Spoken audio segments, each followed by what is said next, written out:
Hey y'all, please excuse my appearance. I'm just taking a break from cutting the grass here in Linville. And I've told you before, I live in a temperate rainforest. I had to be out of town for like, 6 weeks or so. And let me show you how fast things grow in the mountains of North Carolina in an area where I get 270 days average precipitation. And then I'm going to show you a really interesting herb. I know it's been a while since I've done these, but as you will see, everything is coming in rampantly. Everything is just incredibly lush here. And so I'm going to do a lot of herb videos. I should have at least one a week, for the next little while. So, first of all, let me show you what I have to deal with on almost a weekly basis up here. All right. This is a little patch in the backyard. You can see these awful vines. These are a type of wild hydrangea that just will take over. This is wood fern, I believe. Let's see. Over here, I mean, this was cut grass recently, right? This is, I think, maidenhair or Venus maidenhair fern. There's ostrich fern in there. Turk's cap lily's coming up. Here's a blackberry. There's another blackberry over there. If you can see this plant right here, that is Solomon seal. I've got Solomon seal and false Solomon seal all in here. I've got this is just wild right now, right? I mean, I've got to tame this back. I got to cut it back. Here's another type of hydrangea. This is a bush type. Down here I've got some vinca, which of course is a great herb, very astringent for diarrhea and such. The hostas, I mean, the hostas come in so rampant. And like I said, these vines, I'm constantly cutting them out. Over here, you'll see more hostas, tons of hostas. And I want to show you this plant. This is jewelweed or touch-me-not. Right now, it's not flowering, but in probably just a few weeks, this will have either a little yellow or a little orange flower on it. And the reason it's called touch me not is because, get out of the sun here, is because, I'm getting one sun.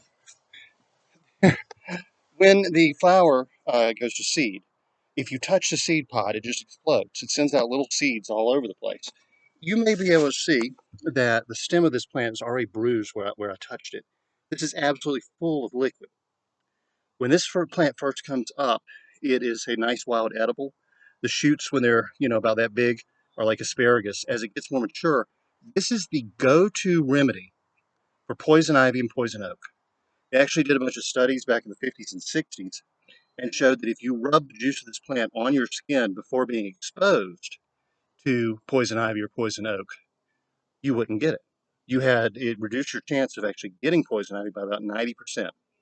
If you have poison ivy, this is the very best remedy. Crush it, put it on your skin, and it will soothe the rash and it will shorten the duration of the rash. So, this is Touch Me Not or Jewelweed, and it is all over the place around here. I have a lifetime supply easily, but the problem, of course, is you want it while it's fresh. So, that is the update from the beautiful mountains of North Carolina in my overgrown jungle, which I actually had under control just weeks ago. And here I can see there's some Monarda coming up there. There is bee balm. There is just I cannot even begin to count the numerous herbs that are just coming up. I will at least have a video for you, once a week or so. This is a burning bush. Down here we have some trilliums that have already flowered and are dying back.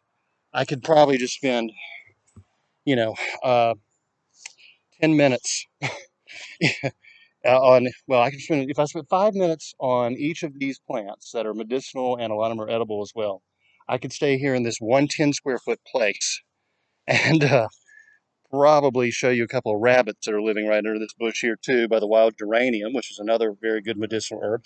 But anyway, I could probably just stand right here and do 2 or 3 dozen videos. I've got bloodroot growing over there. There's wild mint we've talked about before. So the update is look for a lot more herb videos soon. I'm going to knock a bunch of these out so that we can get the whole herbal medicine 101 channel going again. Thanks as always. I always appreciate your feedback. Contact me. I always appreciate if you buy my books, especially. But I hope you get a lot out of these videos. And if you have any questions, just let me know. Southern Appalachian Herbs at gmail.com or Judson at judsoncarroll.com. And I'll talk to you next time.